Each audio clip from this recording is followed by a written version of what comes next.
سب سے پہلے افسوسناک خبر آپ کے ساتھ شیئر کریں گے لاہور سے، جس کے علاقے باغبان پورہ سکھ نہر کے قریب مکان کی چھت گرنے سے 4 افراد جاں بحق اور 6 زخمی ہو گئے ہیں۔ ریسکیو حکام کے مطابق ملبہ ہٹانے کا کام تاحال جاری ہے۔ زخمیوں کو اسپتال منتقل کر دیا گیا ہے۔ اس واقعے سے متعلق مزید کیا تفصیلات ہیں، یہ جاننے کے لیے ہمارے ساتھ ٹیلی فون لائن پر موجود ہیں احمد فراز۔ احمد فراز، بتائیے گا کیسے یہ پیش آیا حادثہ اور اب تک کی ریسکیو کی کیا ڈیٹیلز ہیں؟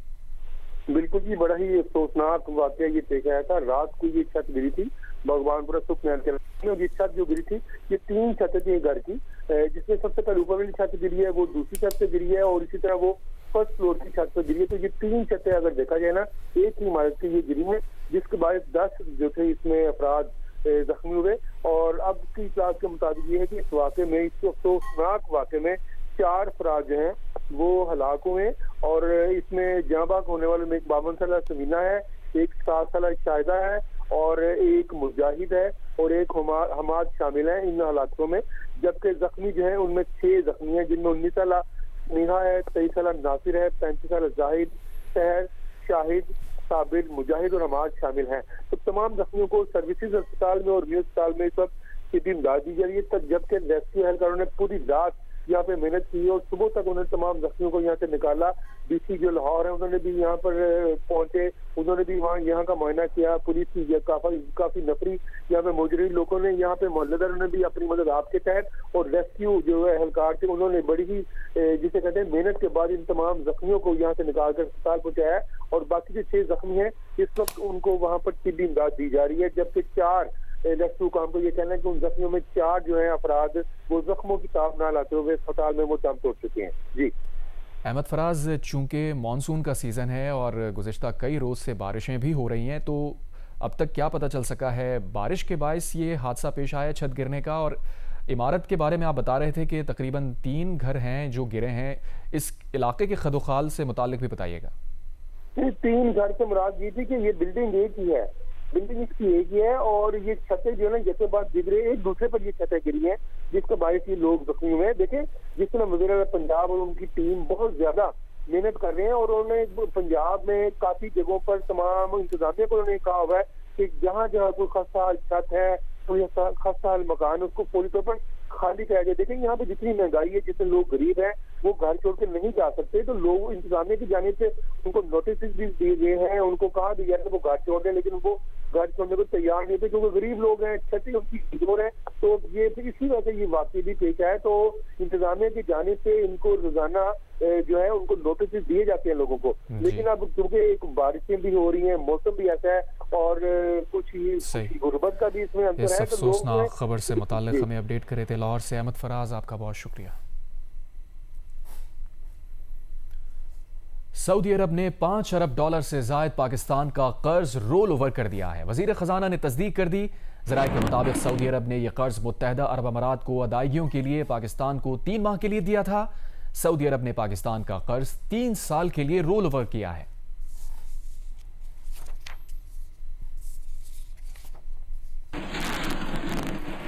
امریکہ نے ایران پر نئے حملے کیے ہیں۔ سینٹرل کمانڈ کے مطابق یہ حملے پاکستانی وقت کے مطابق صبح 5 بجے شروع کیے گئے۔ سینٹرل کمانڈ کے مطابق یہ کارروائی ایران کی جانب سے مشرق وسطیٰ میں ایرانی حملوں کی کوشش کے جواب میں کی گئی ہے۔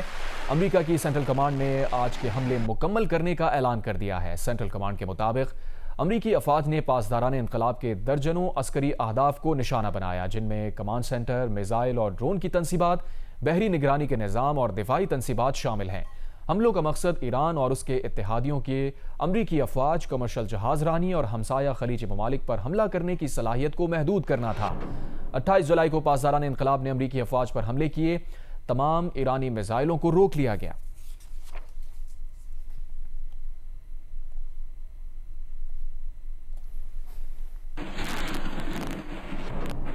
روسی میڈیا کے مطابق تازہ حملے کویت سے کیے گئے ہیں۔ ایرانی میڈیا کے حوالے سے بتایا گیا ہے کہ قشم جزیرے اور بو شہر میں دھماکے سنے گئے ہیں۔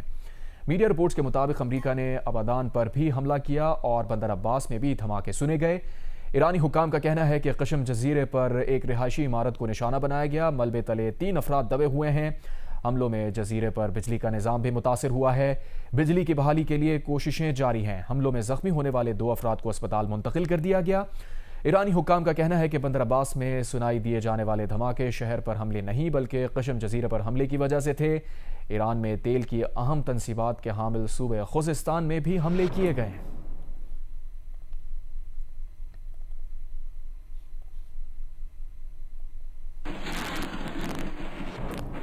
سعودی وزیر دفاع شہزادہ خالد بن سلمان کی وائٹ ہاؤس میں امریکی نائب صدر جیری وینس سے ملاقات ہوئی ہے۔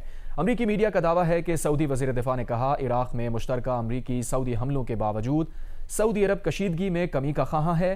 ذرائع کے مطابق سعودی وزیر دفاع نے کہا ایران کے ساتھ تصادم نہیں بلکہ کشیدگی میں کمی چاہتے ہیں۔ ملاقات میں خطے کی صورتحال اور مستقبل کے تعلقات پر بھی گفتگو کی گئی۔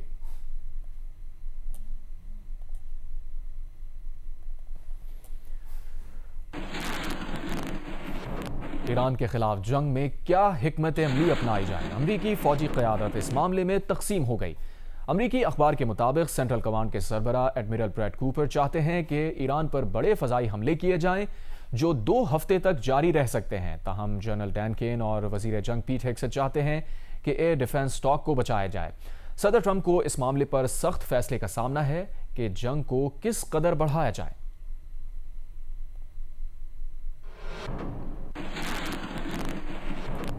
مصر کی بندرگاہ دامی عطا پر ڈرون حملہ کیا گیا ہے۔ خبر ایجنسی کے مطابق حملے سے 2 جہازوں میں آگ لگ گئی جسے بجھا دیا گیا۔ واقعے میں کوئی جانی نقصان نہیں ہوا۔ برطانوی بحری سیکیورٹی کمپنی کے مطابق حملے میں ایک امریکی گیس سٹوریج ٹینکر کو نشانہ بنایا گیا ہے۔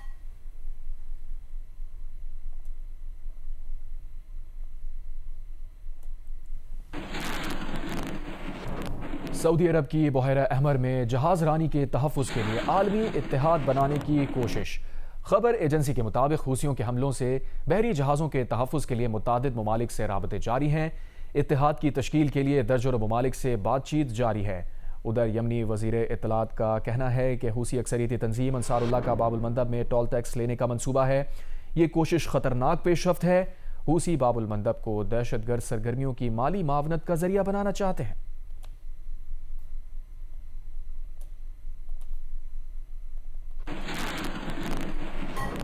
ادھر پاکستان نے پاک کویت دفاعی تعاون معاہدے کی کویت کی جانب سے توثیق کا خیر مقدم کیا ہے۔ ترجمان دفتر خارجہ کا کہنا ہے کہ پاکستان کویت دفاعی تعاون معاہدے کی توثیق دونوں برادر ممالک کے دفاعی تعلقات میں اہم سنگ میل ہے۔ دفاعی تعاون معاہدے پر 2023 میں دستخط ہوئے تھے۔ پاکستان اور کویت نے دفاعی تعاون کو مزید وسعت اور سیکیورٹی شراکت داری مضبوط بنانے کے عزم کا اعادہ کیا ہے۔ معاہدہ فوجی تربیت، عسکری تعلیم کے شعبوں میں تعاون کا جامع ادارہ جاتی فریم ورک فراہم کرے گا۔ معاہدہ مشترکہ فوجی مشقوں، مہارتوں کے تبادلے اور دیگر متعلقہ شعبوں میں بھی تعاون کا فریم ورک فراہم کرے گا۔ ترجمان کا مزید کہنا ہے کہ پاکستان اور کویت کے مسلح افواج کے درمیان ادارہ جاتی روابط مستحکم دفاعی تعاون کو فروغ ملے گا۔ دفاعی تعاون میں توسیع باہمی اعتماد، مشترکہ مفادات اور ادارہ جاتی روابط کو مزید مضبوط بنائے گی۔ پاکستان اور کویت کا دفاعی تعاون علاقائی امن، سلامتی اور استحکام کے فروغ میں اہم کردار ادا کرے گا۔ وزیر اعظم شہباز شریف سے کویت کے وزیر خارجہ شیخ جراح جابر الاحمد الصباح نے ملاقات کی ہے۔ وزیر اعظم شہباز شریف نے کہا دونوں برادر ممالک نے ہر مشکل اور ہر خوشی کے موقع پر ہمیشہ ایک دوسرے کا ساتھ دیا ہے۔ پاکستان خطے میں امن کے قیام کے لیے دیانتدار، مخلص ثالثکار کا کردار ادا کر رہا ہے۔ وزیر اعظم نے کویت اور دیگر برادر خلیجی ممالک پر حملوں کی سخت مذمت کی۔ کویتی وزیر خارجہ نے یکجہتی اور غیر متزلزل حمایت پر پاکستان کی قیادت اور عوام سے اظہار تشکر کیا۔ مذاکرات اور سفارتکاری کے فروغ میں پاکستان کی کوششوں کو بھی سراہا۔ وزیر اعظم شہباز شریف نے تجارت، سرمایہ کاری، توانائی، زراعت کے شعبوں میں کویت کے ساتھ تعاون کو فروغ دینے کا عزم دہرایا۔ کویتی وزیر خارجہ نے باہمی مفاد کے تمام شعبوں میں دو طرفہ تعاون کو مزید مستحکم کرنے کے کویت کے عزم کا اعادہ کیا۔ نائب وزیر اعظم اسحاق ڈار سے بھی کویت کے وزیر خارجہ نے ملاقات کی۔ مشرق وسطیٰ کی صورتحال، علاقائی اور عالمی امور پر تفصیلی تبادلہ خیال کیا گیا۔ تجارت، سرمایہ کاری اور توانائی سمیت مختلف شعبوں میں تعاون بڑھانے پر اتفاق کیا۔ اسحاق ڈار نے پاک کویت دفاعی تعاون معاہدے کی توثیق کا خیر مقدم کیا۔ کہا معاہدہ دونوں مسلح افواج کے ادارہ جاتی روابط مزید مضبوط بنائے گا۔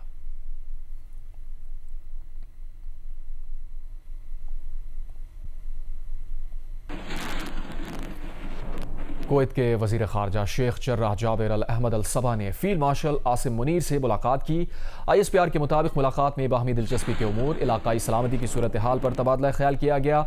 فیلڈ مارشل عاصم منیر نے کہا دونوں ممالک علاقائی امن و استحکام اور خوشحالی کے مشترکہ ویژن پر یقین رکھتے ہیں۔ فیلڈ مارشل نے کویت کے ساتھ پاکستان کے مضبوط اور دیرینہ تعلقات کا عزم دہرایا۔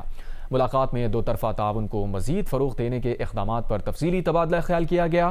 کویت کے وزیر خارجہ نے پاکستان کی مستقل حمایت، علاقائی امن و استحکام کے لیے اس کے مثبت کردار کو سراہا۔ دونوں برادر ممالک کے درمیان گہرے برادرانہ تعلقات کو سراہا گیا۔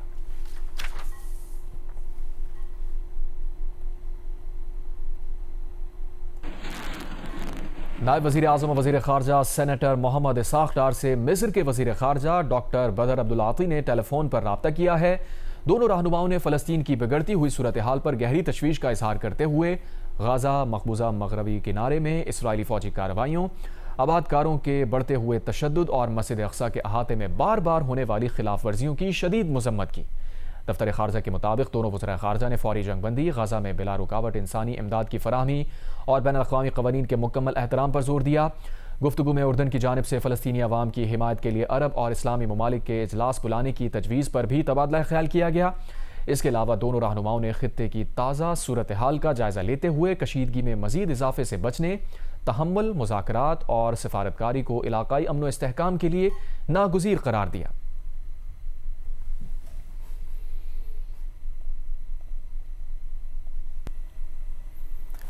Commander national strategic command general Syed Amir Raza نے نیول اور ایئر ہیڈ کوارٹرز کا دورہ کیا۔ ISPR کے مطابق جنرل سید عامر رضا کی naval chief admiral Naveed Ashraf اور air chief marshal Zaheer Ahmed Babar Sidhu سے ملاقات ہوئی۔ بحریہ اور فضائیہ کے سربراہان نے جنرل عامر رضا کو نیشنل اسٹریٹجک کمانڈ کے پہلے کمانڈر کا منصب سنبھالنے پر مبارکباد دی۔ ISPR کے مطابق ملاقاتوں میں پیشہ ورانہ امور اور باہمی دلچسپی کے مختلف معاملات پر تبادلہ خیال ہوا۔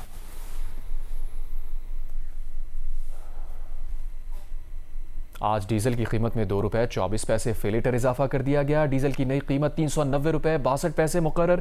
پیٹرول کی قیمت میں 75 پیسے فی لیٹر کمی کی گئی ہے۔ پیٹرول کی نئی قیمت 335 روپے 6 پیسے فی لیٹر مقرر۔ مٹی کا تیل 1 روپے 4 پیسے فی لیٹر مہنگا۔ مٹی کے تیل کی نئی قیمت 304 روپے 67 پیسے فی لیٹر مقرر۔ نئی قیمتیں 30 جولائی کے لیے ہیں۔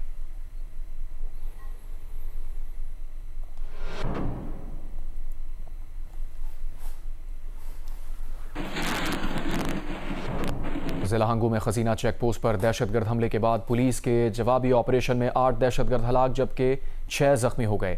RPO کوہاٹ عرفان طارق کے مطابق دہشت گردوں کا بہادری سے مقابلہ کرتے ہوئے DSP دیار خان سمیت 10 پولیس اہلکار جام شہادت نوش کر گئے۔ پولیس لائنز میں 10 شہداء کی نماز جنازہ ادا کر دی گئی۔ RPO کے مطابق آپریشن کے دوران DSP مجاہد حسین سمیت 23 پولیس اہلکار زخمی ہوئے جبکہ خزینہ چیک پوسٹ پر حملے میں مزید 5 اہلکار زخمی ہوئے، جس کے بعد زخمی پولیس اہلکاروں کی مجموعی تعداد 28 ہو گئی۔ RPO عرفان طارق نے کہا ڈسٹرکٹ پولیس آفیسر طارق حبیب کی قیادت میں پولیس نے جمع مردی اور بہادری سے دہشت گردوں کے خلاف آپریشن کیا اور ان کے مذموم عزائم ناکام بناتے ہوئے قیمتی جانوں کا نذرانہ پیش کیا۔ انہوں نے کہا کہ پوری فورس کو اپنے شہداء اور زخمی اہلکاروں کی قربانیوں پر فخر ہے۔ بعد نماز فجر پولیس لائنز میں 10 پولیس شہداء کی نماز جنازہ ادا کر دی گئی۔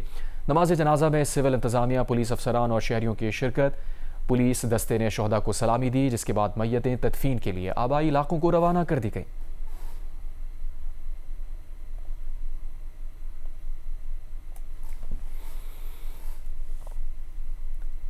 نصیر آباد کے علاقے شوری ڈربی میں سیلابی ریلا داخل ہونے سے درجنوں دیہات زیر آب آ گئے۔ 6 روز گزرنے کے باوجود بے گھر سیلاب متاثرین حکومتی امداد کے منتظر ہیں۔ اس متعلق مزید بتا رہے ہیں جیو نیوز کے نمائندے عابد بلوچ۔ جی میں اس وقت موجود ہوں نصیر آباد کے علاقے شوری ڈربی میں، جہاں پر حالیہ دنوں 76 ندی سے آنے والا سیلابی ریلا داخل ہو گیا، جس سے نہ صرف درجنوں دیہات زیر آب آ گئے بلکہ درجنوں خاندان بھی بے گھر ہو چکے ہیں۔ اور آپ دیکھ سکتے ہیں کہ یہ شوری ڈربی کے ہر علاقے میں سیلابی پانی موجود ہے اور سیلاب متاثرین کے مطابق ابھی بھی ایسے خاندان ہیں جو کہ سیلابی ریلے میں پھنسے ہوئے ہیں اور 6 روز گزرنے کے بعد بھی ضلع انتظامیہ کی جانب سے اب تک کوئی خاص اقدامات نہیں کیے گئے ہیں، جبکہ اس موقع پر سیلاب متاثرین کا کہنا ہے کہ شیر چکانی ورگ والا شیر نے تو ملنا کھانا پینا میں کس نے کل ملائنانی کسانانی میں ششمی روشن کسے میں آف اندرا کچھیاں کس مجبوری ٹائم اف دیا پاس کرنا۔ جی آپ نے سنا کہ سیلاب متاثرین ابھی تک امداد کے منتظر ہیں۔ جی حالیہ مانسون بارشوں کے بعد دریائے راوی کے پانی میں اضافے کے باعث کمالیہ کے مقام پر کٹاؤ سے ہزاروں ایکڑ اراضی ڈوب گئی ہے۔ تفصیل بتا رہے ہیں کمالیہ سے جیو نیوز کے نمائندے امجد سعید۔ جی بالکل، اس وقت میں کمالیہ دریائے راوی موضع جلار سگلا کے مقام پر موجود ہوں۔ مونسون کی بارشوں کے بعد دریائے راوی کے پانی کی مقدار میں اضافہ ہو رہا ہے۔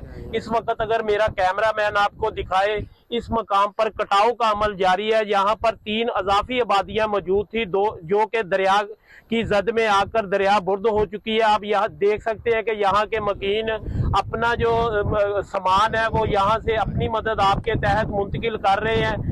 دریا یہاں سے تقریباً آدھا کلومیٹر پیچھے تھا، جو کہ کٹاؤ کی وجہ سے اب اس آبادی کے نزدیک پہنچ چکا ہے۔ یہاں کے آبادی کے مکین بھی پریشان ہے۔ میرے ساتھ اس وقت یہاں کے کچھ مکین موجود ہیں۔ اس وقت یہ ہماری جو دیہی 3 آبادیاں ہیں اس کو کٹاؤ اس وقت کر چکا ہے۔ اگر آپ ادھر دیکھیں تو یہ غریب لوگ اپنے گھروں کی اینٹیں وغیرہ یہ ٹرالیوں پہ لوڈ کر رہے ہیں، اور یہ بالکل نام و نشان، یہ اس سائٹ پہ دیکھیں تو بالکل اس کا نام و نشان آبادیوں کا ختم ہو چکا ہے۔ یہاں پہ یہ جو بڑی زرخیز زمین ہے یہ بھی دریا برد ہو رہی ہے۔ اب جو سب سے زیادہ خطرہ ہمیں ہے، یہاں سے تقریباً 500 فٹ آگے کلیرا راجبہ ہے، اور اس کے ساتھ کمالیہ کو فلڈ سے بچانے کے لیے فلڈ پروٹیکشن بند لگا ہوا ہے، جس کو اس وقت سنگین خطرہ دوچار ہے۔ ہر سال مانسون کے موسم میں بارشیں اور سیلابی صورتحال سے دوچار شمالی وزیرستان میں کچے مکانات منہدم اور زرعی زمینیں دریا برد ہو جاتی ہیں۔ دریائے ٹوچی کے کنارے آباد درجنوں دیہات کے مکین خطرے کی زد میں ہیں۔ ملک حبیب کی رپورٹ۔ دریائے ٹوچی کے کنارے آباد درجنوں دیہات ہر مونسون میں ایک ہی آزمائش سے گزرتے ہیں۔ مقامی افراد کا کہنا ہے کہ حفاظتی بند نہ ہونے یا ناقص تعمیر کی وجہ سے سیلابی ریلے ہر سال زرعی زمینیں اپنے ساتھ بہا لے جاتے ہیں، مکانات کو نقصان پہنچتا ہے اور دریا کنارے آبادی مسلسل خطرے کی زد میں رہتی ہے۔ دریائے ٹوچی کا پانی آبادی کے اتنے قریب ہو گیا ہے کہ کسی بھی وقت کسی بڑے حادثے کا سبب بن سکتا ہے۔ یہ دیکھو اتنا ہیر مہاری کام ہوا ہے، ایک ہی سیلابی ریلی میں سب کچھ بہہ گیا ہے۔ متاثرہ مکینوں کا کہنا ہے کہ ہر سال خطرات کی نشاندہی بھی ہوتی ہے اور وعدے بھی کیے جاتے ہیں، لیکن دریا کنارے آباد دیہات کو محفوظ بنانے کے لیے مستقل اور مؤثر اقدامات آج تک نہیں کیے جا سکے۔ ان کے مطابق ناقص حفاظتی پشتے اور عدم منصوبہ بندی ہر سال نقصانات میں اضافہ کر رہی ہے۔ ادھر ضلعی انتظامیہ کا کہنا ہے کہ متاثرہ علاقوں کا جائزہ لیا جا رہا ہے۔ متاثرہ علاقوں کا جائزہ لے رہے ہیں ہم لوگ، اور جو ڈیمیجز ہوئے ہیں ان کا ایسٹیمیٹ بنا کر پی ڈی ایم اے کو بھجوا بھی دیا ہے اور بھجوا بھی رہے ہیں۔ اور جہاں پہ ناقص کام ہوا ہے یا سب اسٹینڈرڈ کام ہوا ہے ان افراد کے خلاف سخت کارروائی کی جائے گی۔ ہر مونسون کے بعد یہی مناظر، یہی تباہی اور یہی مطالبات سامنے آتے ہیں۔ متاثرہ شہریوں کا سوال اب بھی وہی ہے کہ صوبائی حکومت دریا کنارے آباد ان بستیوں کو مستقل تحفظ فراہم کرنے کے لیے عملی اقدامات کب کریں گے۔ ملک حبیب، جیو نیوز، شمالی وزیرستان۔ سرگودا میں اپنا کھیت اپنا روزگار پروگرام کے تحت 442 بے زمین کاشتکاروں میں مفت زرعی اراضی کے الاٹمنٹ سرٹیفکیٹ تقسیم کر دیے گئے۔ تقریب کے شرکاء کا کہنا تھا کہ حکومت کے اس اقدام سے صوبے کے زرعی شعبے میں انقلاب آئے گا۔ ملک محمد اصغر کی رپورٹ۔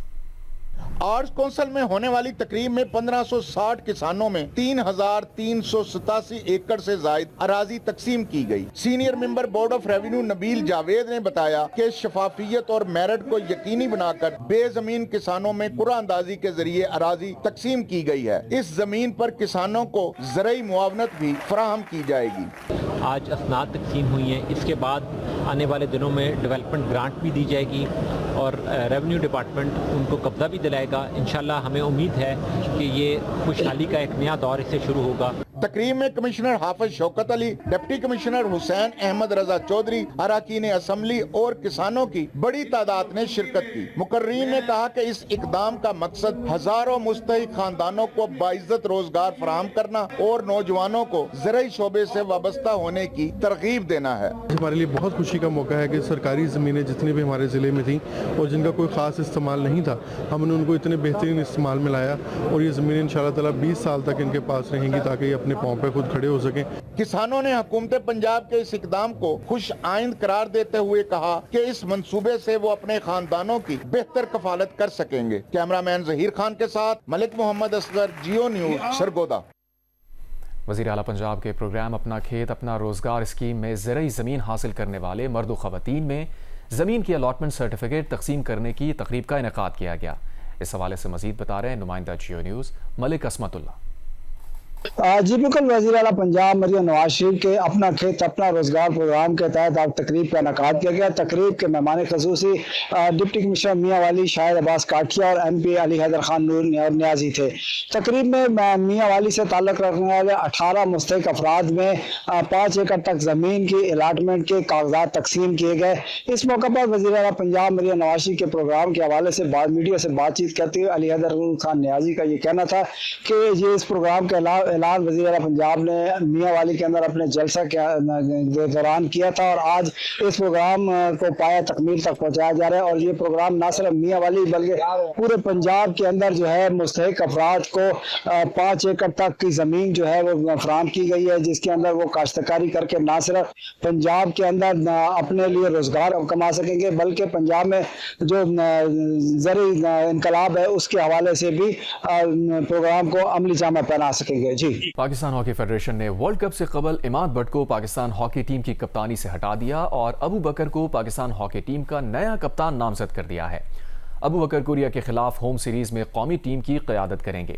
پی ایچ ایف کے صدر محی الدین وانی نے یہ فیصلہ ڈیولپمنٹ کمیٹی کی سفارش پر کیا۔ ہاکی ورلڈ کپ سے قبل پاکستان ہاکی فیڈریشن کا بڑا فیصلہ، عماد بٹ کو کپتانی سے سبکدوش کر دیا گیا۔